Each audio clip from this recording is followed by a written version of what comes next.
గురు ముందుగా గురు పౌర్ణమి శుభాకాంక్షలు అందరికి.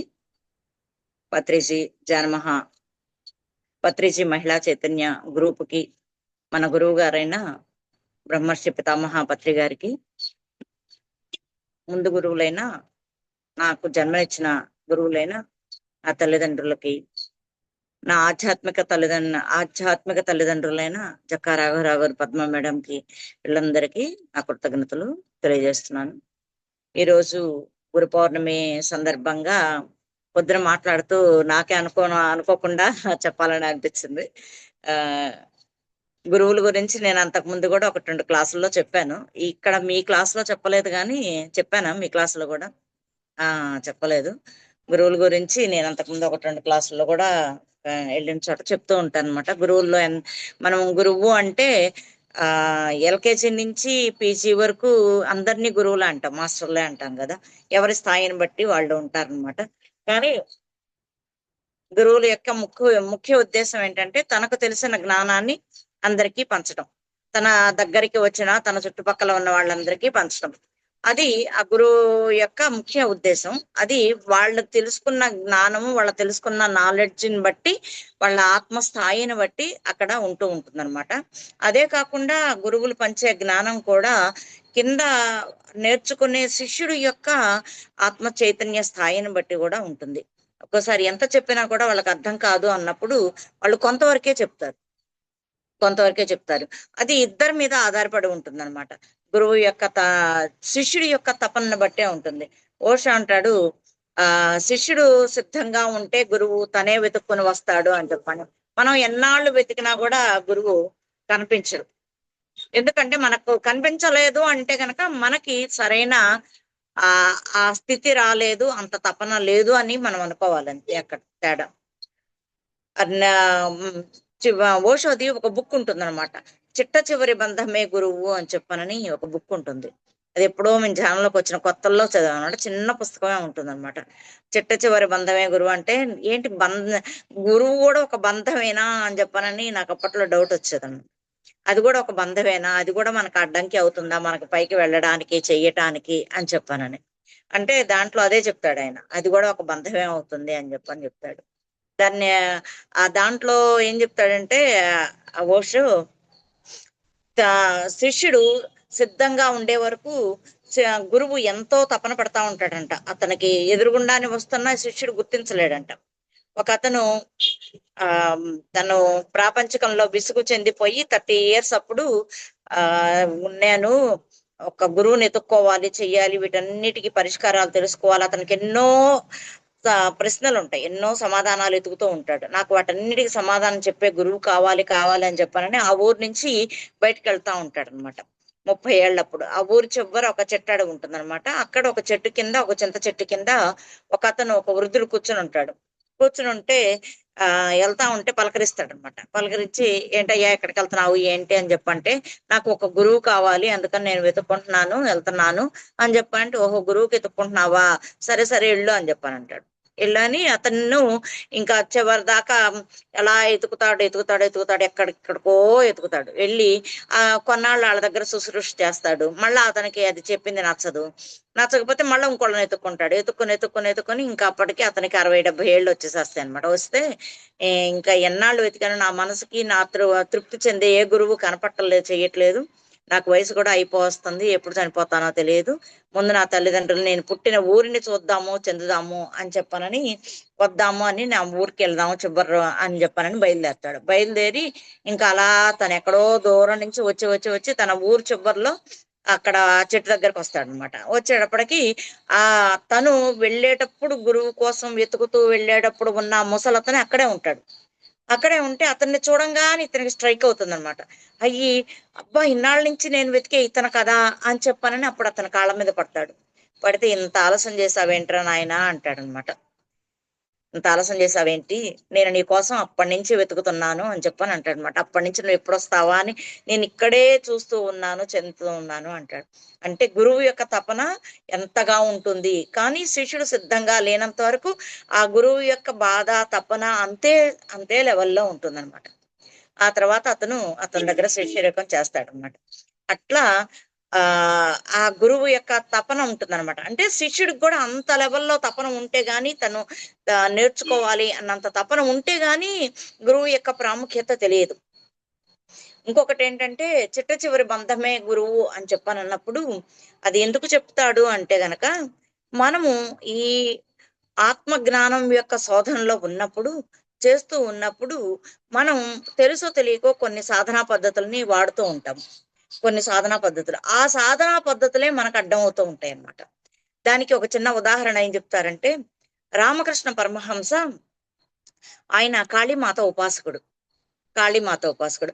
ఆ ఉపాసన చేస్తూ చేస్తూ ఏం చేస్తాడంటే, అతను ఆవిడ్ని అమ్మ, అమ్మ, అమ్మ అని తలుచుకుంటూ చేస్తూ, ఆ నామం జపిస్తూ ఒక రకమైన అతీత స్థితిలోకి వెళ్ళిపోతూ ఉంటాడనమాట.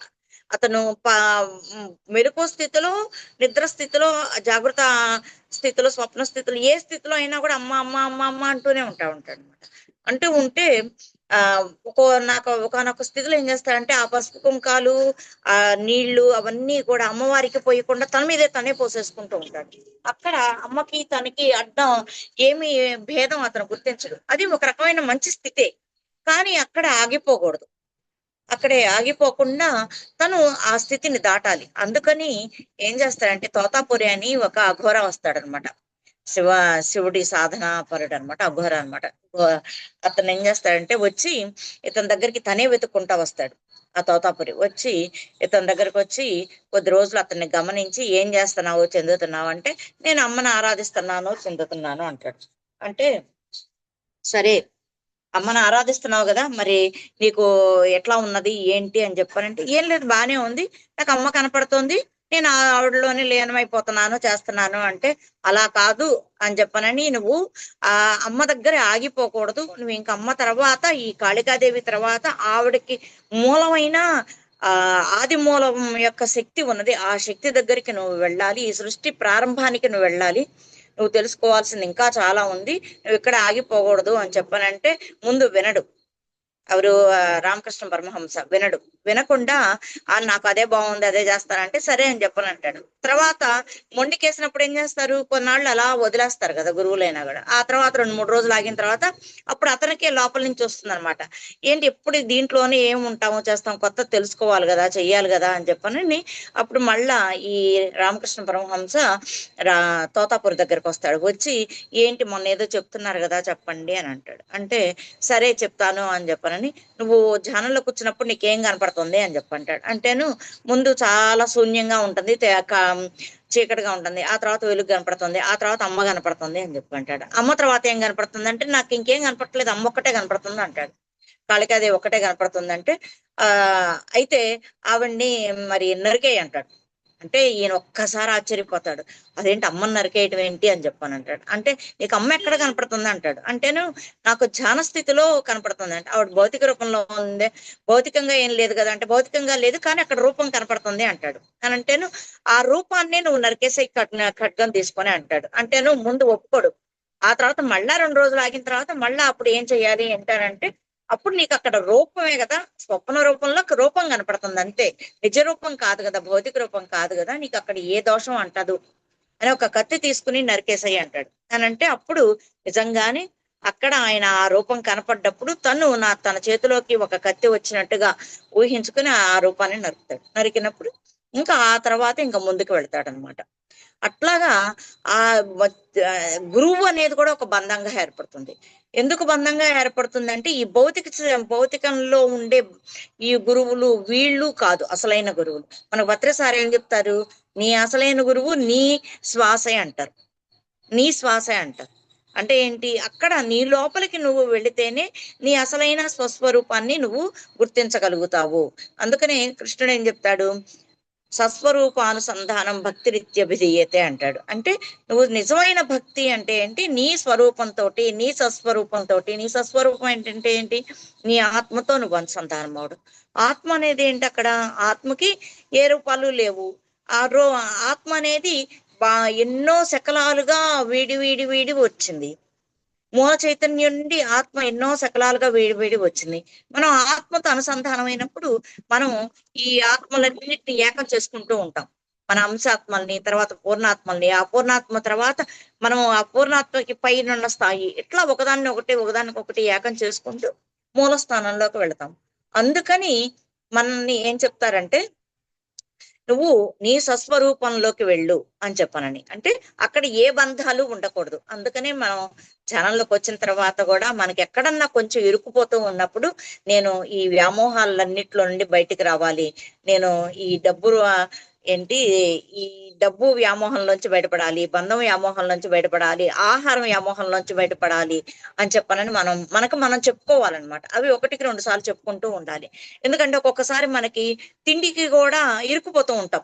అది తినాలనిపించి ఇప్పుడు కాకపోతే ఎప్పుడు తింటాము చేస్తాంలే అని చెప్పని అనుకుంటాం. ఈ బాహ్య శరీరంతోనేగా అన్ని అనుభూతులు పొందటానికే కదా వచ్చింది, అన్ని అనుభవాలు పొందటానికే కదా వచ్చింది. కాబట్టి వీటిని కూడా మనము అనుభవించాలి, చేయాలండి. దానికి లిమిట్ ఎక్కడిది అసలు? ఇంకా మనం ఇప్పుడు చేసాం అనుకో, మళ్ళా రేపు అదే కోరిక కలుగుతుంది, మళ్ళా ఇంకో తర్వాత రోజు కోరిక కలుగుతుంది. కానీ నీకు అక్కడ తృప్తి ఉంటేనే కదా నువ్వు దాని నుండి బయటకు వచ్చేది. కరెక్ట్ అనుభవం పొందాలి, అనుభవం. కానీ ఈ అనుభవాన్ని నువ్వు పదే పదే కోరుకుంటే ఏమవుతుంది? అక్కడ నువ్వు మాయలో పడిపోతున్నావు, నువ్వు దాంట్లో ఇరుక్కుపోతున్నావు. కాబట్టి మనం ఈ వ్యామోహం నుండి బయటపడాలి. అది రకరకాల వ్యామోహాలు మనకి ఇక్కడ ఎన్నో రకాలు ఉంటాయి. డబ్బు మీద వ్యామోహం, సెక్స్ మీద వ్యామోహం, బంధాల మీద వ్యామోహం, భర్త మీద, పిల్లల మీద, ఈ నగల మీద, వస్తువుల మీద, ఎన్నిటి మీద ఉంటుంది. వీటన్నిటిని మనం వదిలించుకుంటూ వస్తూ ఉంటే ఆఖరికి గురువు కూడా ఒక బంధమే అని చెప్తాడు. అంటే ఆ బంధాన్ని కూడా మనం తగ్గించుకోవాలి. అది కానీ ఇక్కడ ఇవన్నీ చేసుకుంటూ వెళితే అప్పుడు ఇక్కడ మనకు బాహ్యంగా ఉండే ఈ బంధాలని, వీటిని వ్యామోహాలని తొలగించుకుంటే అప్పుడు మనకు అసలైన గురువు అంటే ఏంటి? మనకి ఇతర లోకాల్లో ఉండే గురువులు కూడా మనకి సాయం చేయడానికి వస్తారు. ఈ బాహ్యంగా కనపడే గురువులే కాకుండా ఇతర లోకాల్లో ఉండే గురువు అంటే ఏంటి? ఇప్పుడు మనకి ఈ మహావతార్ బాబాజీ ఉన్నారు, మనకి ఇవిస్తున్నారు, ఆయన సందేశం ప్రకారం చేస్తున్నాం అని చెప్పంటారు. మహావతార్ బాబాజీ ఉన్నారంటారు. ఇంకా పైన ఇంకా ఉన్నారు, బ్లావర్స్కి ఉన్నారు, అల్కాట్ ఉన్నారు, మనకి అల్సియన్ గురువులు ఉన్నారు, సిరియస్ నక్షత్ర వాసులు ఉన్నారు, ఎన్నో వాసులు ఉన్నారు. వీళ్ళందరి నుండి మనం నేర్చుకోవాలి అంటే మనం ఇక్కడే ఇరుక్కుపోతే ఎలాగో మనము ఆ ఎనర్జీ లెవెల్స్ పెంచుకొని ఇంకా ముందుకు వెళుతూ ఉండాలన్నమాట. ఇంకా ముందుకు వెళుతూ ఉండాలి. ఈ ముందుకు వెళతానికి మనము ఈ గురువుల యొక్క స్థాయి కూడా తెలుసుకోవాలి. అక్కడ ఏమంటారంటే, మనము ఇంకో గురువు దగ్గరికి వెళ్ళినప్పుడు ఈ పాత గురువుని వదిలేస్తే మనకి కృతజ్ఞత లేదు అనుకుంటారు.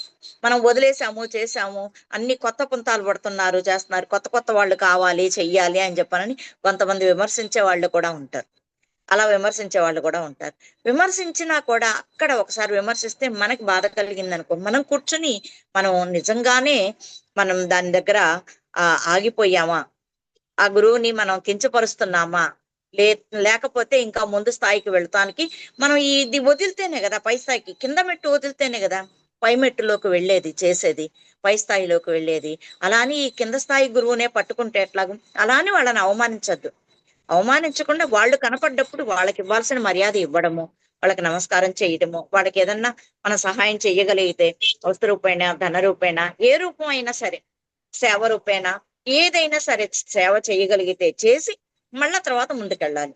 సరైన నిజమైన గురువు అయితే ఎప్పుడు శిష్యుడు ఎదుగుదలకి బంధం ఏర్పరచేయడు, అక్కడ అడ్డుకోవడం అవ్వడు. తనకి చేత కాకపోతే నువ్వు ఇంకో గురువు దగ్గరికి వెళ్ళు అని చెప్తాడనమాట. మనకి ఒక చిన్న దీంట్లో కూడా ఒక స్టోరీ ఉంటది. ఎవరంటే సత్యకామ జాబాల అని చెప్పనని వినే ఉంటారు. సత్యకామ జాబాల అని చెప్పనని ఆయనది తిరుపతిలో ఒక టెంపుల్ ఉందన్నమాట, సత్యకామ జాబాల, అదే జాబాల తీర్థం అని చెప్పనంటారు. జాబాలి తీర్థం అని చెప్పని ఉంటుంది అనమాట తిరుపతిలో. ఆయన అక్కడ కూడా చాలా బాగుంటుంది, మంచి ఎనర్జీస్ ఉంటాయి. అసలు కొండ అడవి మధ్యలో ఉంటుంది, ఆ పైకి అడవి మధ్యలో ఆ టెంపుల్ ఉంటుంది. వీలున్నప్పుడు వెళ్ళండి, చాలా బాగుంటుంది. మేము అనుకోకుండా మొన్న హనుమంతుడి జయంతి రోజు అక్కడికి వెళ్ళాం అనమాట. అసలు ఎంత సూపర్ గా ఉంటుందంటే అంత అనుగ్రహం ఉంటుంది అనమాట. ఈ స్టోరీ ఎందుకు చెప్తున్నాను, ఎందుకంటే అక్కడ మనము అసలు ఈ స్టోరీ చెప్పుకునేటప్పుడు, స్టోరీ కానీ ఈ గురువుల గురించి కానీ చెప్పుకునేటప్పుడు మనం ఒకటి తెలుసుకోవాలి. ఏంటంటే ఫస్ట్ చెప్పుకునే ముందే ఒకటి చెప్పుకోవాలి. గురువుల గురించి అసతోమా సద్గమయ, తమసోమా జ్యోతిర్గమయ, మృత్యోర్మా అమృతంగమయ, ఓం శాంతి శాంతి శాంతి అని చెప్పని. అంటే ఏంటి? గురువు యొక్క బాధ్యత ఏంటి అసలు? తమసోమ అసతోమా సద్గమయ, నన్ను అసత్యం నుండి సత్యం వైపుకి ప్రయాణం చేసేందుకు నాకు సహాయం చెయ్యి స్వామి అని చెప్పని. తమసోమ జ్యోతిర్గమయ, తమస్సు అంటే చీకటి, ఆ చీకటి నుండి, అంటే చీకటి అంటే అజ్ఞానం, అజ్ఞానం నుండి జ్ఞానం వైపుకి నన్ను ప్రయాణం చేసేందుకు నాకు సహాయం చెయ్యి అని చెప్పని. మృత్యోర్మ అమృతంగమయ, అంటే మృత్యువు నుండి నేను శాశ్వతత్వం వైపుకి ప్రయాణం చెయ్యాలి. అంటే ఏంటి? ఇక్కడ మృత్యువు అంటే ఇది మత్స్యలోకం అంటాం, మృత్యులోకం అని చెప్పని అంటాం మనం. అంటే ఇక్కడ మనం ఒక 70-80 ఏళ్ళు ఉంటాం మహా అయితే. ఎన్నో పద్ధతులు పాటిస్తే, చేస్తే, చెందితే, బాగా చేస్తే ఒక 100 ఏళ్ళు, మహా అయితే 140 ఏళ్ళు ఉంటాం. ఈ ప్రపంచకానికి దూరంగా ఉంటే ఇంకా 100 సంవత్సరాలు ఉండొచ్చు. అంటే మృత్యోర్మ అమృతంగమయ, శాశ్వతత్వం వైపుకి నన్ను నడిపించు స్వామి అని చెప్పడం. అట్లా మనం శాశ్వతత్వం వైపుకి, అంటే శాశ్వతం అంటే ఏంటి? ఆత్మ, ఆత్మ శాశ్వతమైనది కదా. ఆత్మతత్వంలోకి, ఆత్మ వైపుకి మనం ప్రయాణం చేయాలి. ఇలా ప్రయాణం చేసినప్పుడు, ప్రయాణం చెయ్యటానికి గురువు అనేవాడు సహాయం చేస్తాడనమాట. ఈ సహాయం చేసేటప్పుడు ఈ గురువు యొక్క కృప ఎంతో ఉంటదన్నమాట. ఇందాక మనం చెప్పుకున్నాం కదా, అతను ఎత్తుకుని 30 ఏళ్ళు ఎత్తుక్కుని యువతలకు వచ్చాడు. వచ్చిన తర్వాత కూడా అప్పటిదాకా కూడా ఇతనే సరైన శిష్యుడు, జ్ఞానం పట్టుకుంటాడు, మనం చెప్పింది పట్టుకుంటాడు, తర్వాతి తరాలకు అందచేస్తాడు అని చెప్పని ముందే గురువుకి తెలుస్తుంది. తెలిసినప్పుడు అతను ఎంత దయామయుడు, కరుణామూర్తి. కాబట్టి 30 ఏళ్ళు అతని గురించి ఆలోచించాడు. అలాగే మన గురువు గారైన సుభాష్ పత్రి గారి ఆ గురువు సదానంద యోగి. ఆ సదానంద యోగికి అప్పటికి, ఈయన దగ్గరికి వచ్చేటప్పటికి 2000 ఏళ్ళు పైన ఉంటాయంట అతనికి. 2000 సంవత్సరాల వయసు ఉంటుందంట అతను. కానీ అతనికి తెలుసు అనమాట, అప్పటి వరకు ఎంతో సాధన చేసి అతను ఏం చేశాడు? నా చిట్ట చివరి రోజులు నా అసలైన శిష్యుడి దగ్గరే నేను గడపాలి, నా శక్తినంతా అతనికి ధారపోయాలి, నా నాలెడ్జ్ అంతా అతనికి ఇవ్వాలి అని చెప్పని ఎత్తుక్కొని అప్పటికి 6 సంవత్సరాల నుంచి అక్కడ ఉంటున్నాడంట. కర్నూలు వచ్చి ఉండడం, కొద్ది రోజులు ఉండడం, మళ్ళా అక్కడికి వెళ్ళి తిరిగి రావడం. అట్లా చివరి 2 సంవత్సరాల ముందు ఆయన అక్కడ ఉన్నాడు, కర్నూలు లాడ్జిలో, రాఘవేంద్ర లాడ్జిలో ఉన్నప్పుడు గురువు గారు, మన పత్రి గారు ఆయన దగ్గరికి వెళ్ళడం జరిగింది. అంటే అంతకు ముందు 4 ఏళ్ల నుంచి ఈయన వెతుకుతున్నాడు, ఆయన రావటం కోసం ఎదురు చూస్తున్నాడు. అట్లా గురు కృప ఎంతో ఉంటుంది, ఎంతో ఎంతో చాలా ఉంటుందన్నమాట. ఆ గురు కృపను మనం అర్థం చేసుకోవడం.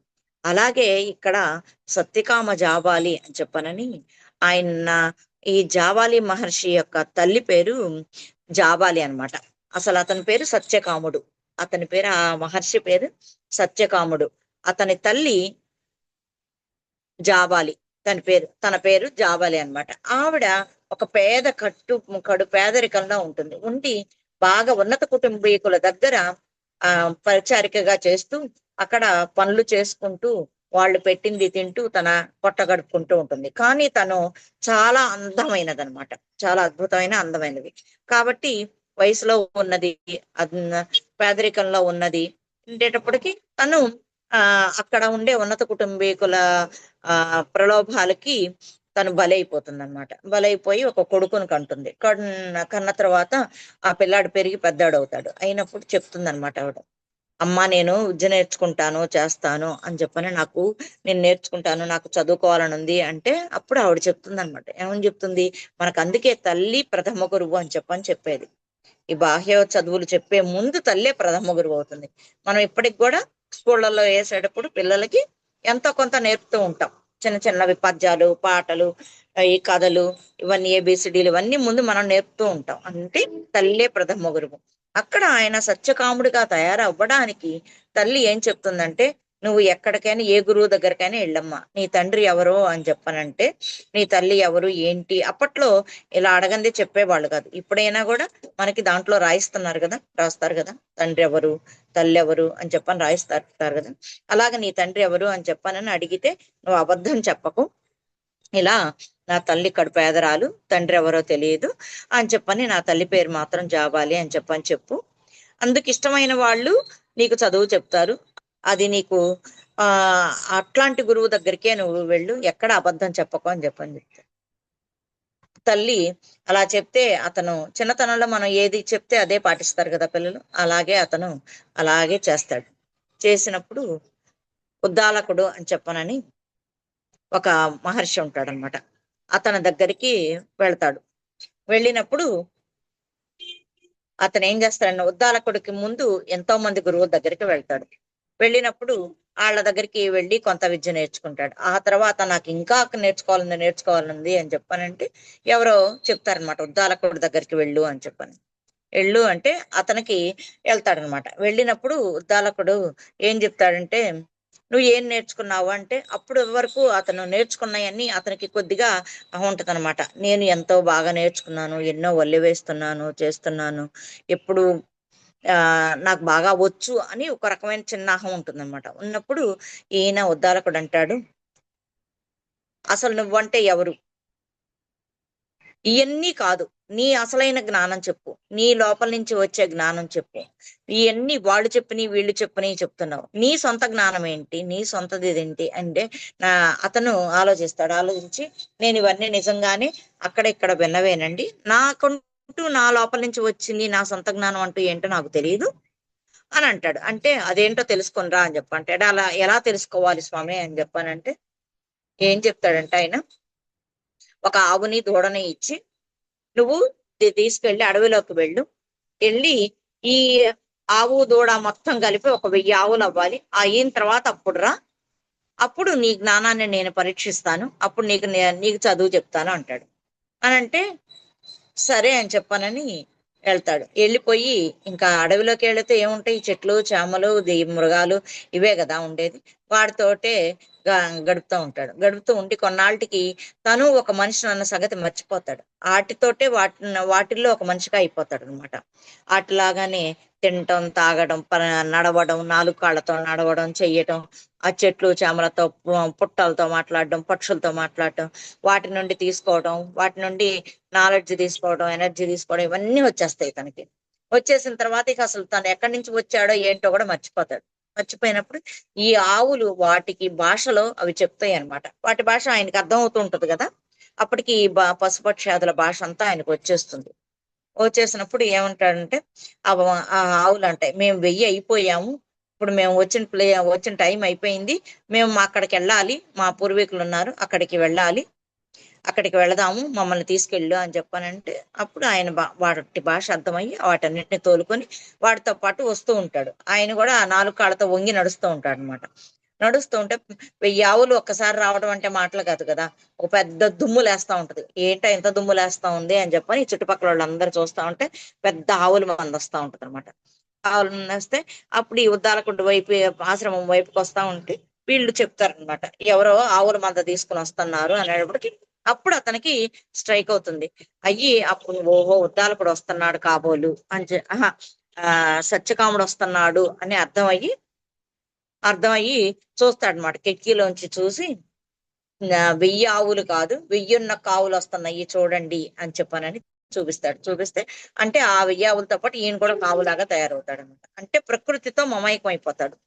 మమైకం అయిపోయి తను కూడా ఒక ప్రకృతిలో ఒక భాగంగా అయిపోయి నేను అతన్ని ఎదుర్కోలేను, చెయ్యలేను అని, నేను ఇక్కడ ఉండను అని అతను వెళ్ళి దాక్కుంటాడు అనమాట. దాక్కుంటాం అంటే అతన్ని స్వచ్ఛమైన ప్రకృతి జ్ఞానం అతనిలో ఉంది. అతనికి నేను ప్రశ్నలు వేసేంత, అతన్ని శిష్యుడిగా స్వీకరించేంత నా దగ్గర లేదు అని చెప్పానని తప్పుకుంటాడు అనమాట అతను. అట్లా ఎందుకు అంటే సరైన గురువు తన శిష్యుడి యొక్క గొప్పతనాన్ని కూడా గుర్తిస్తాడు. గుర్తించి తనని తాను సరెండర్ చేసుకుంటాడు. ఎందుకు అంటే ఈ రోజు శిష్యుడే రేపు గురువు అవుతాడు. అలాగే మనందరికీ ఏం తెలుసు, ద్రోణాచార్యుడి గురించి తెలుసు మనందరికీ. ద్రోణాచార్యుడు కూడా ఒక అద్భుతమైన విలువిద్య. ఆయనకి చాలా విద్యలు వచ్చు. దాంట్లో అస్త్ర విద్య అనేది చాలా బాగా నేర్పుతాడు అనమాట. ఆయనకి వచ్చు, ఆయన నేర్పుతాడు. ఆయన తండ్రి ఎవరు? భరద్వాజ మహర్షి. భరద్వాజ మహర్షి తండ్రి ఎవరు? బృహస్పతి. అయితే ఈ ద్రోణాచార్యుడు ఎన్నో పరిశోధనలు చేస్తూ ఉంటాడు అనమాట. పరిశోధనలు చేస్తూ చేస్తూ ఉంటాడు ద్రోణాచార్యుడు, కృపాచార్యుడు. ఈ ద్వాపర యుగమే కదా, త్రేతాయుగం, ద్వాపరయుగం. ద్వాపర యుగం చివరిలోకి వచ్చేసేటప్పటికి వీళ్ళ ఈ ఎవరంటే ఈ ప్రకృతి గురువులు చెప్తారనమాట, మీరు ఈ ప్రయోగాలన్నీ ఆపేసేసి మీరు గురువు నేర్పడానికి వెళ్ళండి, చెయ్యండి అని కృపాచార్యుడి కింద ద్రోణాచార్యుడికి చెప్తారనమాట.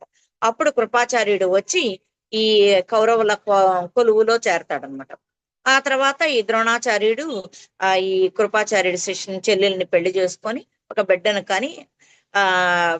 కానీ అడవుల్లో ఇబ్బందులు పడుతూ ఉంటాడు. అప్పుడు ఎవరో చెప్తారనమాట, అటు వెళితే గనక వాళ్ళ భార్య చెప్తుంది, మా అన్నయ్య కౌరవుల సభలో ఉన్నాడు కదా, అక్కడికి మనం వెళదాము, పిల్లాడికి తిండికి కూడా ఇబ్బంది పడుతున్నాం కదా, చేద్దాం కదా అంటే అప్పుడు వెళ్తా ఉన్నప్పుడు వీళ్ళందరూ అప్పటికి వీళ్ళకి పాండవులకి కౌరవులకి ఎవరైనా గురువు ఉంటాడు. ఉండకపోతే వీళ్ళు బంతి ఆట ఆడుకుంటూ ఉన్నప్పుడు ఆ బంతి బావిలో పడిపోతుంది. ఆ పడిపోయినప్పుడు ఆ బంతి ఎలా తీయాలో అర్థం కాదు. ఈ భీముడు గట్టిగా ఇసిరేటప్పటికి వెళ్ళి బావిలో పడుతుంది. అందరూ కలిపి అతన్ని తిడతా ఉంటారు అనమాట, నువ్వే అంత బలంగా చేసావు, అది ఎట్లా బయటకు వస్తుంది చేస్తుంది అంటే దాని చుట్టూతా బావి చుట్టూతా చేరి అందరూ ఒకళ్ళ మీద ఒకళ్ళు నిందించుకుంటా చూస్తా ఉంటారు. చూస్తా ఉన్నప్పుడు ఈయన ద్రోణాచార్యుడు ఏంటి పిల్లలందరూ అక్కడ చెందారు అని చెప్పనని అటు వెళ్తే బావిలో బంతి పడింది. అప్పుడు నేను తీస్తాను చూడండి అని చెప్పని ఒక బాణం మీద ఒక బాణం వేసి ఈజీగా తీస్తాడు. తీసినప్పుడు ఆహా అని చెప్పనని అందరూ చప్పట్లు కొడతారు. ఇంతలోనే భీష్మాచార్యుల వారు అక్కడికి వచ్చి వీళ్ళందరికీ మీరు చదువు నేర్పించండి, మీకు కావాల్సిన వసతి సదుపాయాలని మేము ఇస్తాము అని చెప్పని తీసుకున్న తర్వాత ఇదంతా అందరికీ తెలిసిన స్టోరీ. కొద్ది రోజులు ఆగిన తర్వాత అడవిలోకి వెళ్తారు. వీళ్ళకి ఎంత వచ్చింది, అప్పుడప్పుడు పరీక్షలు చేద్దాము అని చెప్పాను. వెళ్ళినప్పుడు ముందు వేటకు వెళదాం అని చెప్పని వెళ్ళినప్పుడు అడవిలోకి ముందు వేట కుక్కల్ని తరుగుతారు అనమాట. ముందు వీళ్ళు పెంచుకున్న వేట కుక్కల్ని అడవిలోకి తరుగుతారు. ఆ తరివినప్పుడు వాళ్ళు ఏం చేస్తారంటే ఈ కుక్కలు పెద్దగా బౌబో అని అరుస్తా వెళతా ఉంటాయి. వెళ్ళినప్పుడు అక్కడ అడవిలో ఉండే జంతువులు వీటికి భయపడేటి ఇటు పారిపోతే వీళ్ళు వేట చేస్తూ ఉంటారు అనమాట. వాటిని వేటాడుతూ ఉంటారు. అలాగే వేట కుక్క అరుచుకుంటా వెళుతూ ఉంటది. అక్కడే ఈ ఏకలవ్యుడు విలువిద్య సాధన చేస్తూ ఉంటాడు. విలువిద్య సాధన చేస్తూ ఉన్నప్పుడు ఈ కుక్క ఏం చేస్తుందంటే అక్కడికి వెళ్తుంది, బౌ అని అరిస్తే అప్పుడు ఏం చేస్తాడంటే ఈ ఏకలవ్యుడు 5 బాణాలు వేస్తాడంట లోపలికి, దాని నోట్ లోపలికి 5 బాణాలు వేస్తాడు. వేసినప్పుడు ఒక్క చుక్క రక్తం కూడా కిందకు పడదంట. పడకుండా ఆ 5 బాణాలు దానికి నొప్పి ఉండదంట, అలా అని అది అరవదంట, ఒక రక్తం బొట్టు కింద పడదంట. అది దానికి ఏం చెప్తారంటే పంచతత్వాలకి ప్రతీకగా 5 బాణాలు వేశాడు అని చెప్తారు. ఆ కుక్క ఏం చేస్తుంది, ఆ నోట్లో 5 బాణాలతోటి పరిగెత్తుకుంటే ద్రోణాచార్యుడి దగ్గరికి వస్తుంది. వచ్చినప్పుడు ఈ అర్జునుడు కూడా అక్కడే ఉంటాడు. చూస్తాడు అనమాట. చూస్తే అక్కడ ఏమీ జరగదు. ఆ కుక్క నొప్పితో అరవట్లేదు, అలా అని రక్తం రావట్లేదు, అలా అని ఏమీ చేయట్లేదు. మళ్ళా తెలిసినట్టుగా దాని జ్ఞానం ఏమి పొందనట్టుగా మళ్ళా యజమాని దగ్గరికే వచ్చింది. అతను చూసి ఆహా ఎంత గొప్ప విలుకాడు, ఎంత నైపుణ్యం ఉంది అని చెప్పానని, ఎంత అహింసతో కూడి ఉన్నాడు అని చెప్పానని ద్రోణాచార్యుడు అనుకుంటాడు, ఈ అర్జునుడు అనుకుంటాడు. అనుకుని అప్పటికే అతను వాగ్దానం చేస్తాడు కదా, నిన్ను ప్రపంచంలోకెల్లా ఉత్తమమైన విలువిద్యకారుణ్ణి చేస్తాను అని చెప్పినప్పుడు అర్జునుడు మీరు మీ ఇచ్చిన మాట తప్పారు, నాకంటే ముందుగానే ఎవరికో నేర్పారు, చెందారు అని చెప్పానంటే సరే చూద్దాం పదా అని చెప్పానంటాడు. అని అక్కడికి వెళ్తారనమాట. అక్కడికి వెళ్ళినప్పుడు ఏం జరుగుతుంది, ఈయన ప్రతిమ ఒకటి పెట్టుకొని సాధన చేస్తూ ఉంటాడు. అది చేస్తూ ఉన్నప్పుడు ఎవరు నీ గురువు అని చెప్పంటే మీరేనండి అని చెప్పని చెప్తాడు. చెప్పినప్పుడు అక్కడ కూర్చుని అక్కడ ప్రతి మనిషి చూస్తాడు. చూసినప్పుడు మరి అయితే ఏ గురుదక్షిణ ఇవ్వవా అని చెప్పానంటే ఇస్తాను, మీకు ఏది కావాలంటే అది కోరుకోండి అంటే ఇదంతా అందరికీ తెలిసిందే. తను బొటన వేలు అడిగాడు అని. కానీ ఈ కథలో మనము నర్మగర్భంగా నిగూఢంగా ఉన్న అసలైన యథార్థమైన సత్యాన్ని మనం తెలుసుకోవాలి.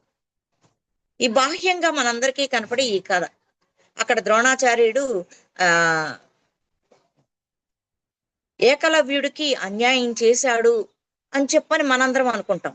పక్షపాతం వహించాడు, అర్జునుడికే నేర్పుతానన్నాడు అని చెప్పని. కానీ ఒక గురువు యొక్క లక్ష్యం కానీ దూరదృష్టి కానీ ఎంత ఉంటుంది. వాళ్ళు ప్రకృతికి సహాయం చెయ్యటానికి, ప్రకృతిని రక్షించటానికి ఎంతటి ఎంతటి అపవాదు పొందటానికి గాని, ఎన్నో కష్టాలను భరించటానికి గాని వాళ్ళు తయారుగా ఉంటారు అని ఇక్కడ ద్రోణాచార్యుడి విషయంలో మనకు అర్థం అవుతుంది అనమాట. ఏంటంటే ఇక్కడ ఉండే నర్మగర్భమైన అర్థం ఏంటంటే నిజంగా మనం ఒక విద్యను నేర్చుకోవాలి, చెయ్యాలి అంటే గనక ఆ గురు కృప లేనిదే మనకి ఎట్టి పరిస్థితుల్లోనూ రాదు, ఎట్టి పరిస్థితుల్లోనూ రాదు. కానీ ద్రోణాచార్యుడి యొక్క ఫోటో పెట్టుకొని ఆ ప్రతిమను పెట్టుకొని అతను సాధన చేశాడు అంటే గనక అతను మానసిక తలంలో ఈ గురువుని తలుచుకొని అక్కడ అతను సాధన చేశాడు. ఆ మానసిక తలంలోంచి ఆయనకి ఆ విద్య పంపించబడింది. ఆయన యొక్క అనుమతి లేనిది ఈయన ఇదంతా నేర్చుకుంటాడా? ఎవ్వరు ఆ కోణంలో ఆలోచించాల అస్సలు. ఆయన ఎంతో అస్త్ర విద్య నేర్పాడు. అంటే ఏంటి, ఒక శ్లోకం చదివితే దాని శక్తి ద్వారా విడుదలైన ఒక అస్త్రం ఎదుటి మనిషిని చంపేస్తుంది అనమాట, చంపేస్తుంది లేకపోతే కట్టడి చేస్తుంది. అంటే తను ఎంతటి ఆకాశ భూమికలలో ఆ శక్తిని తను తీసుకోగలుగుతాడు, చేస్తాడు, ఆ శక్తిని బయటకు వదులుతాడు. ఇన్ని విద్యలు నేర్చిన అతను ఆయనకి ఆ శిష్యుడికి యొక్క బొటన వేలును తీసుకోవటం అతనికి అన్యాయం చేస్తాడా? అసలు ఒక మాట నువ్వు ఆ విద్యను వాడద్దు అని చెప్పానంటే చాలు, అతను చెయ్యడు. అతను ఎంత సరెండర్నెస్ లో ఉంటే కానీ అంత విద్యను నేర్చుకుంటాడు. ఆ గురువుకి ఎంత సాష్టాంగ ప్రణామం చేసి నేను మీకు ఏది మీ మీ కృప వలనే అంటాడు. అంటే ఏంటి అక్కడ మనం అర్థం చేసుకోవాలి, ఇక్కడ ద్రోణాచార్యుడి కృప వలనే అతనికి ఆ విద్య నేర్పించబడింది. కానీ ఇక్కడ ఎందుకు మరి అతన్ని అడిగాడు, అతన్ని ఆ విద్య వాడద్దని చెప్పాడు, చెందాడు అని చెప్పానంటే అక్కడ మనం అర్థం చేసుకోవాల్సింది ఏంటంటే ఏకలవ్యుడు అప్పటికే అతను అర్జునుడిని మించిపోయాడు. ఈయనకి ముందంతా తెలుసు, ద్రోణాచార్యుడికి ముందంతా తెలుసు. ఎందుకంటే రాబోయే యుద్ధంలో అర్జునుడు వేరే వైపు ఉంటాడు, నేను భీష్ముడు ద్రోణాచార్యుడు ఒకవైపు ఉంటాము. ఈ ఏకలవ్యుడి రాజ్యం దుర్యోధనుడి రాజ్యంలో ఉన్నది కాబట్టి కంపల్సరీ ఈ దుర్యోధనుడికి తరపునే ఈ ఏకలవ్యుడు యుద్ధం చేయాల్సి వస్తుంది. అలా చేయాల్సి వచ్చినప్పుడు ఈ ఇతను ఏకలవ్యుణ్ణి ఓడించగలిగిన వాళ్ళు ఎవ్వరు ఉండరు. కాబట్టి అర్జునుడు ధర్మం వైపు ప్రయాణిస్తాడు కాబట్టి ధర్మానికి అనుగుణంగా అతను ప్రవర్తిస్తాడు కాబట్టి అతనికి అడ్డంకి లేకుండా ఉండటానికి అని చెప్పానని ఇక్కడ ఏకలవ్యుణ్ణి అతను ఆ మార్గంలో ఉండద్దని చెప్తాడు. చెప్పి ఒక ఆ వేలుని ఆ వేలుని ఇచ్చేయమని చెప్తాడు.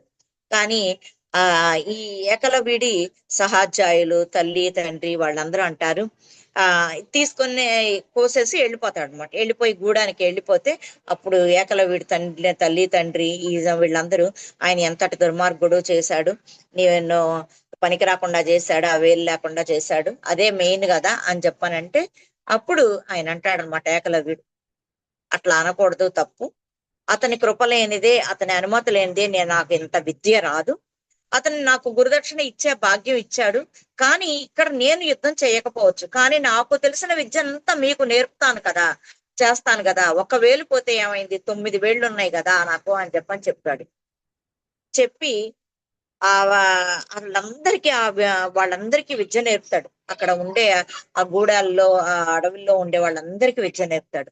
పైగా చాలా మందికి తెలియని ఇదేంటంటే, ఒక రహస్యం ఏంటంటే, ఏకలవ్యుడు కంసుడు కాదు, అతను జరాసంధుడి సైన్యంలో సైన్యాధ్యక్షుడుగా ఉంటాడు. చాలా మందికి తెలియదు అసలు ఈ విషయం. జరాసంధుడి సైన్యాధ్యక్షుడుగా ఉంటాడు. ఉండి ఆ జరాసంధుడు కృష్ణుడితోటి చాలా సంవత్సరాలు యుద్ధం చేస్తాడు. చాలా సార్లు చేస్తాడు. 17 సార్లు 18 సార్లు చేస్తాడు, 17 సార్లు చేస్తాడు.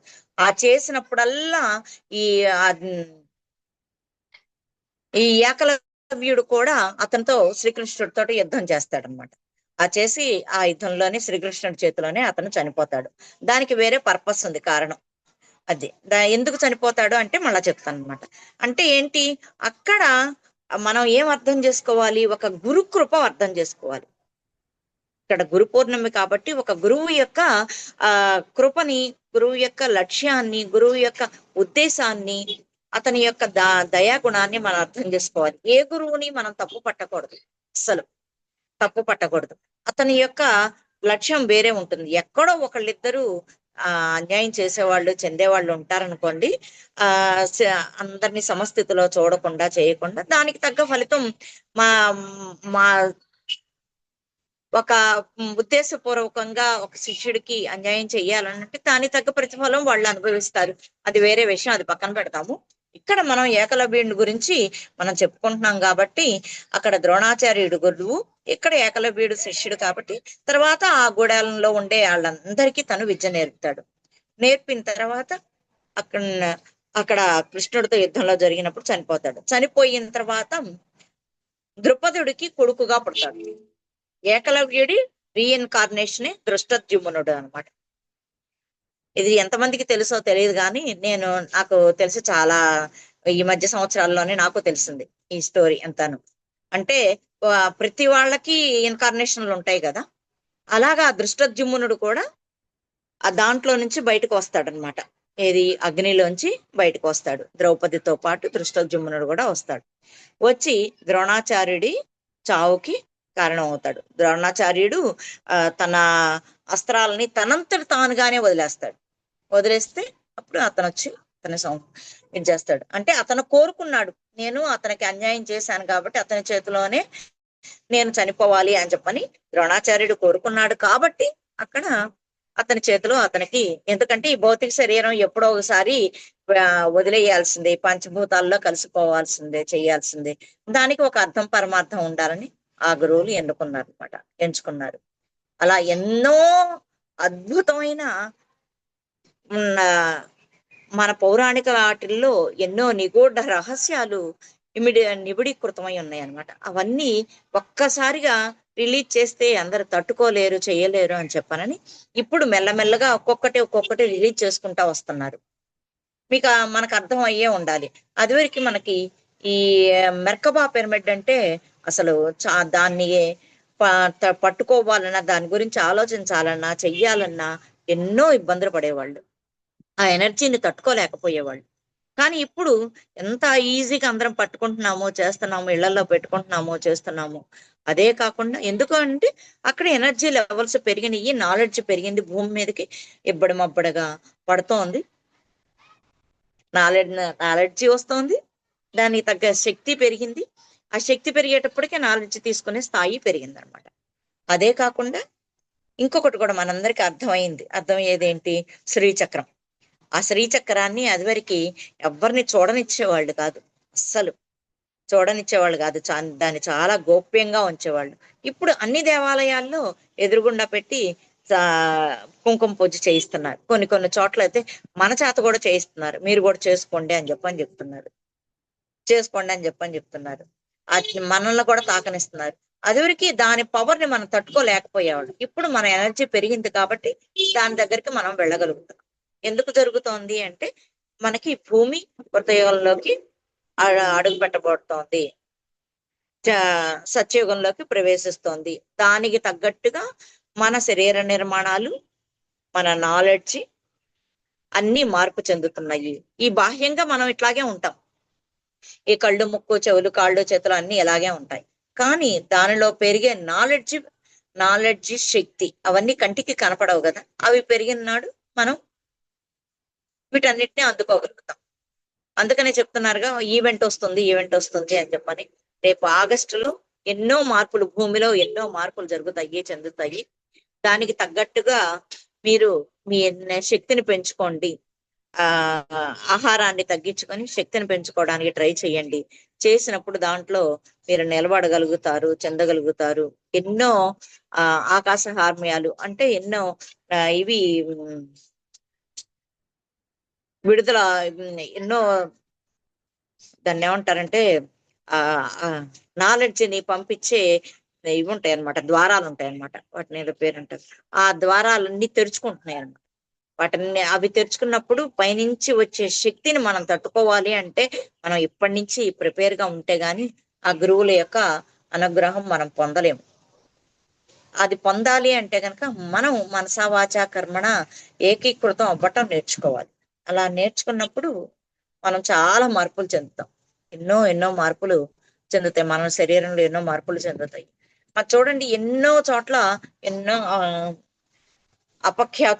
అపఖ్యాతులేంటి, ఎన్నో మరణాలు జరుగుతున్నాయి. చాలా తేలిగ్గా జరుగుతున్నాయి. ఎందుకు జరుగుతున్నాయి అని చెప్పానంటే ఈ మార్పుకి సిద్ధంగా లేని వాళ్ళని భూమి తీసేస్తుంది. పైగా మనకిప్పుడు కమల పిల్లలు ఒకే కాన్పులో 2 3 పుట్టడం కూడా చూస్తున్నాం, ఎక్కువగా చూస్తున్నాం. అది వరకు ఎక్కడో 100కి 1 కోటికి కమల పిల్లలు చూసేవాళ్ళు.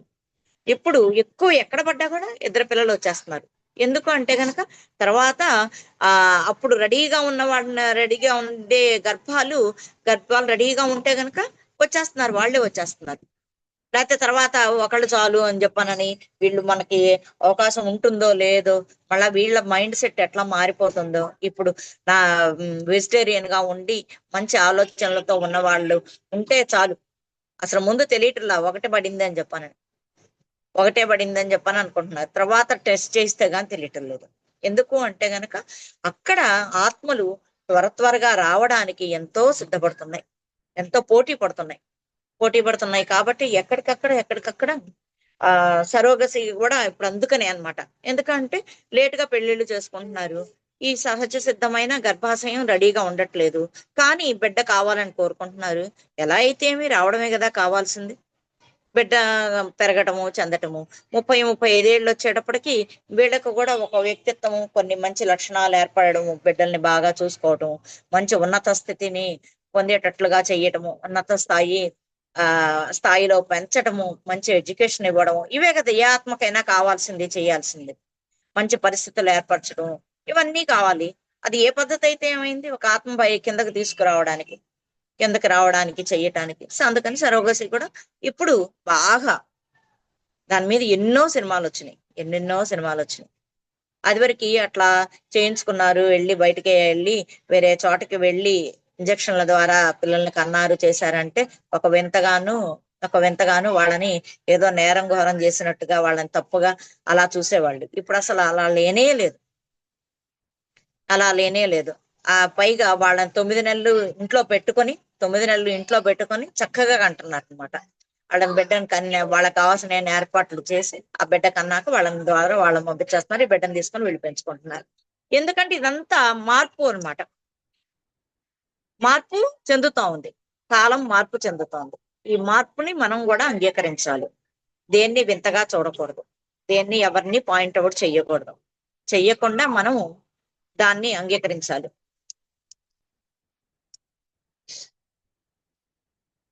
అంగీకరిస్తూ ఉన్నప్పుడు మనకు కావాల్సినవన్నీ మనకు వస్తూ ఉంటాయి అన్నమాట. ఈ గురువుల్లో ఎన్నో రకాల గురువులు ఉన్నారు. మామూలు గురువు, ప్రాపంచిక విషయాలు చెప్పే గురువుని మామూలు గురువు అంటాం. అంటే మనం ప్రాపంచిక విద్య నేర్పుతా ఉంటారు కదా, LKG నుంచి PG వరకు నేర్పే వాళ్ళని గురువు అంటారు. సిద్ధ గురువు అంటే గనక ఏంటి, మనకి సిద్ధులు వస్తాయండి.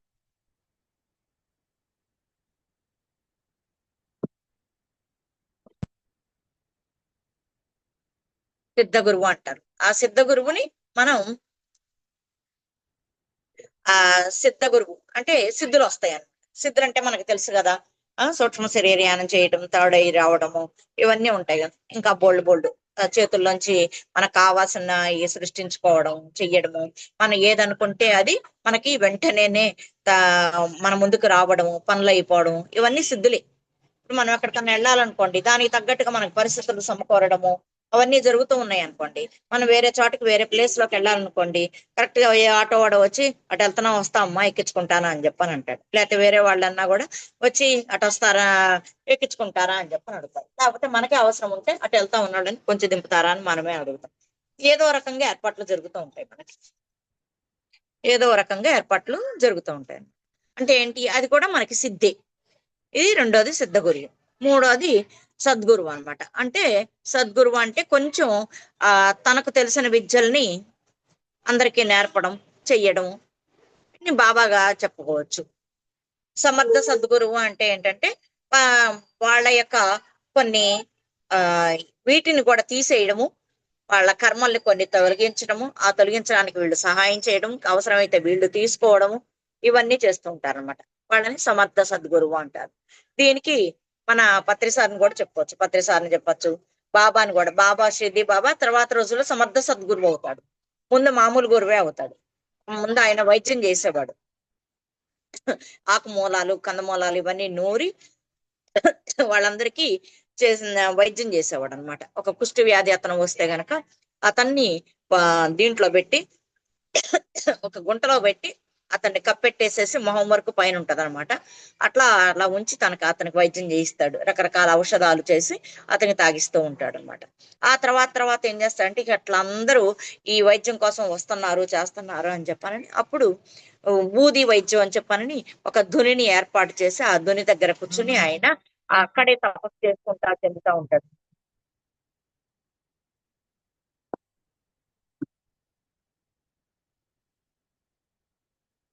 చేస్తూ ఉంటాడు అనమాట. అట్లా ఆయన సమర్థ సద్గురువు అవుతాడు. అంటే ఏంటి, సమర్థుడు అంటే ఇతరుల్ని తయారు చేయటంలో, ఇతరుల్ని తయారు చేయటంలో తను తన కొంత పాత్రని వినియోగిస్తాడు అనమాట. తన శక్తుల్ని, విద్యల్ని, వీటన్నిటిని ఉపయోగిస్తాడు. పత్రిసారి కూడా మొదట్లో కొన్ని చోట్ల అలాగే చేసేవాళ్ళు, తర్వాత కూడా చేసేవాళ్ళు. కాకపోతే ఆయన ఎక్కడ బయటపడేవాడు కాదు. ఫస్ట్ లో ఆయనతో పాటు ఉన్న వాళ్ళకి చాలా మందికి తెలుసు అనమాట. అక్కడికి వెళ్ళి పని చేసుకొని పోండి అని చెప్పానంటారు. అక్కడికి వెళ్తే తాడు బొంగరం ఏమీ ఉండవు. అక్కడికి వెళ్ళి ఒక క్లాస్ పెట్టండి అని చెప్పంట. నందా గారి క్లాసులు వింటే మీకు అర్థం అవుతుంటుంది. అక్కడెక్కడ హిమాలయాల్లోకి వెళ్ళి ఓ ప్లేస్ లో చెప్పి ఆ ప్లేస్ లోకి వెళ్ళి మీరు క్లాస్ పెట్టండి పోండి అంటారు అనమాట. అనంటే ఒక ఇద్దరిని పంపిస్తాడు అనమాట. వీళ్ళకి అసలు అక్కడ ఊరు తెలియదు, పేరు తెలియదు, ఏమీ తెలియదు, ఒక మనిషి తెలియదు, ఏమీ తెలియదు. అయినా సరే వెళ్ళాలి, పెట్టమని చెప్పాడు. ఇంకేం చెప్పడు ఆయన. చెప్పకపోతే వీళ్ళ ప్రయత్నాలు వీళ్ళు చేసుకోవాలి. అక్కడికి వెళ్ళి ఆ బడ్డీ కొట్టు దగ్గర అక్కడ ఇక్కడ మేము ఇట్లా పెడదాం అనుకుంటున్నాం అండి అని చెప్పని వీళ్ళు ఎతుకుతారు అనమాట. 1-2 రోజులు అటు ఇటు అన్ని చోట్ల ఎత్తుకుతా ఉంటారు అనమాట. ఎతకడం, వాళ్ళని అడగడం, వీళ్ళని అడగడం, ఇవన్నీ చేస్తూ ఉంటారు. చేస్తూ ఉన్నప్పుడు ఎవరో ఒక అతను కలిసి అతన్ని అతను చెప్తాడనమాట. మేము ఇప్పటి నుంచి ఎన్నాళ్ళు పెడుతున్నామండి, మేము ఏవో సత్సంగాలు చేసుకుంటున్నాము, చేస్తున్నాం, భజన చేస్తున్నాము, మీరు రండి, మీరు చేద్దురు అని చెప్పని వాళ్ళని తీసుకెళ్తారు. తీసుకెళ్తే వాళ్ళని ఎవరు పంపించారు, చేశారు అని చెప్పానంటే భద్రసారి పంపిస్తారు. ఆయనే పంపిస్తాడు. వాళ్ళకి కావాల్సిన సౌకర్యాలన్నీ ఆయనే ఏర్పాటు చేస్తాడు. కానీ ఎక్కడా బయటపడడు. ఆయన సమర్థ సద్గురు, జగద్గురువు కూడా. తర్వాత ఈ కూడా గురువులు పనులు చేస్తూ ఉన్న కొద్దీ వాళ్ళ స్థాయిలు మారిపోతూ ఉంటాయి. జగద్గురువు అంటే మనకి తెలిసినదే కదా, కృష్ణుడు జగద్గురువు. మన పత్రిసారిని కూడా చెప్పుకోవచ్చు జగద్గురువు అని చెప్పానని. ఎందుకంటే ఒక తక్కువ టైంలో ఇంత పెద్ద సామ్రాజ్యాన్ని, ధ్యాన సామ్రాజ్యాన్ని ఏర్పాటు చేశాడు. ఒక ఆంధ్రప్రదేశ్ ఫస్ట్ ఆ కర్నూలులో ఉండి, ఆ తర్వాత ఆంధ్రప్రదేశ్ అయ్యి, ఆ తర్వాత మొత్తం అంతా ఇండియా అయ్యి, ఆ తర్వాత ప్రపంచం అంతా విలసిల్లుతోంది. ఇంత పెద్ద ఎత్తున చేస్తున్నారు అంటే అది సామాన్యమైనది కాదు కదా. కాబట్టి ఆయన జగద్గురు. ఆ తర్వాత ఆదిగురు ఎవరంటే మనకి అందరికీ తెలిసినదే కదా, శివుడు. ఆ శివుడిలో కూడా చాలా ఉన్నాయి స్టేజ్లు. శివుడు కూడా ఆదిగురువు అవ్వటానికి, ఒక దక్షిణామూర్తి అవ్వడానికి చాలా స్టేజ్లు ఉన్నాయి. ఫస్ట్ శివుడుగా వచ్చాడు, ఆ తర్వాత రుద్రుడుగా వచ్చాడు, ఆ తర్వాత నీలకంఠుడుగా వచ్చాడు. అట్లా ఎన్నో ఎన్నో పరిణామాలు చెంది ఆయన ఆది గురువు అయ్యాడు. కాకపోతే ఆయన తన అంశాత్మల్ని పంపిస్తున్నాడు కానీ తను మాత్రం ఆ మూల విరాట్ అక్కడే ఉంటాడు అనమాట. తను మాత్రం ప్రత్యక్షంగా రూపాన్ని ఎక్కడా తీసుకోడు, తన అంశాలను పంపిస్తూ ఉంటాడు. అలాగే ఆయన కూడా ఒక అంశే కదా. ఎవరు? ఆంజనేయ స్వామి కూడా ఒక శివుడి అంశే. కాల కాల కాలుడు కూడా ఒక అంశే. ఇట్లా ఎంతో మంది ఉన్నారు, అంశాలను పంపిస్తూ ఉంటాడు. ఇట్లా మనం ఈ గురువుల యొక్క స్థాయిలు, ఆ గురువుల యొక్క కృప, గురువులు తమ శిష్యుల్ని మళ్ళా గురువుగా తయారు చేసేదాకా వాళ్ళు పడే తపన, వాళ్ళకి దయా కృప వీక్షణాలు ఎంతో ఉంటాయి అన్నమాట. ఇప్పటికీ ఎంతో పరమ గురువులు మనకి సహాయం చేస్తూ ఉంటారు. ఇక్కడ మనకి క్లాస్ జరుగుతుంది అంటే నేను ఒక్కదాన్ని ఇక్కడ కూర్చొని చెప్తున్నాను, కానీ ఈ చుట్టూతో ఎంతో మంది పరమ గురువులు ఉన్నారు. ఆ పరమ గురువుల సహాయ సహకారాలు లేని మనం ఏ పని చేయలేము. అందుకని మనం క్లాస్ చెప్పేటప్పుడే ముందు ఆ గురువుల్ని ఆహ్వానించుకుంటాం. వాళ్ళందరికీ ప్రత్యక్ష గురువులు, పరోక్ష గురువులు, వీళ్ళందరూ మనకి ఎంతో సహాయం చెయ్యబట్టే ఈ వాక్కు మనకు వస్తుంది. ఇదే అస్త్ర విద్య, ఇదే యజ్ఞ విద్య. దీనిని ఇక్కడ ప్రతిష్ఠించటానికి కృష్ణుడు ఎంతో తపన పడ్డాడు. అతను ఈ అస్త్ర విద్యను తీసేస్తాడు. ఫస్ట్ తీసేసి ఆ విద్యని మైత్రేయుడు, ఇంకో అతను ఉంటాడనమాట ఉద్భవుడు, వీళ్ళిద్దరికి ఆ శక్తిని ఇచ్చి దాన్ని నిరంతరం మీరు కాపాడుతూ ఉండండి అని చెప్పానని. హిమాలయాల్లో ఇప్పటికీ ఒక నిరంతర యజ్ఞం, హోమం జరుగుతూ ఉంటుందంట. ఎందుకు అని చెప్పానంటే ఈ అస్త్రవిద్య అని దానిలో ఉండే ముఖ్యమైన శక్తుల్ని తీసేశాడు ఆయన. ఎందుకంటే అప్పుడే ఆ అస్త్ర విద్యలు ఉన్నప్పుడే కొట్టుకుని చచ్చారు, చెందారు. 18 అక్షోహిణుల సైన్యం అంతా ఇంత జరిగింది. ఇప్పుడు గనక ఉంటే గనక దాన్నంతా ఇక మరీ భూమి మీద ఒక నామరూపాలు లేకుండా చేస్తారు, చెందుతారు అని చెప్పానని ఆయన దాన్ని నిగూఢంగా దాచాడు. దాచి హిమాలయాల్లో ఇప్పటికీ శంబలా ప్రాంతంలో అది జరుగుతూ ఉంటున్నాడు. ఆ జరుగుతూ ఉండి భూమి మీద ఎక్కడన్నా మరీ ఆ ఇది జరుగుతూ ఉన్నప్పుడు, ఆ వినాశకర పరిస్థితులు జరుగుతూ ఉన్నప్పుడు ఆ శంబలా నుంచి కొంతమంది మాస్టర్లను ఇక్కడికి పంపించి, మాస్టర్లుగా పంపించి చేసి కొంత ప్రక్షాళన చేయిస్తూ ఉంటారు. ఆ ప్రక్షాళన చేయించి కొంత శక్తుల్ని పెంచి ఇవన్నీ చేయిస్తూ ఉంటారు అనమాట. ఇది చేస్తూ ఉన్నప్పుడు అందుకని ఎక్కడికక్కడ బ్యాలెన్స్ అవుతూ ఉంటుంది, బ్యాలెన్స్ అవుతూ ఉంటుంది అనమాట. మొన్న ఎవరో ఒక మాస్టర్ చెప్తున్నారు, ఆయన ఎవరికో డౌట్ వచ్చిందంట.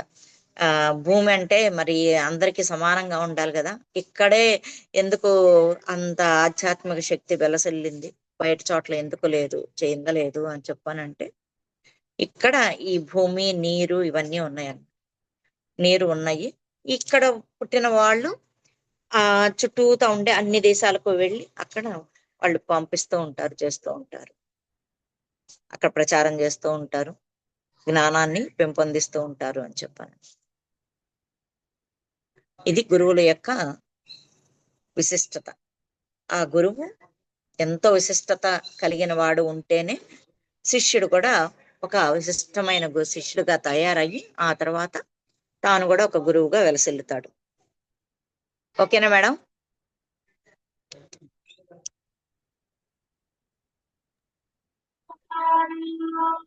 ఓకే మేడం, చాలా బాగా చెప్పారు లక్ష్మి.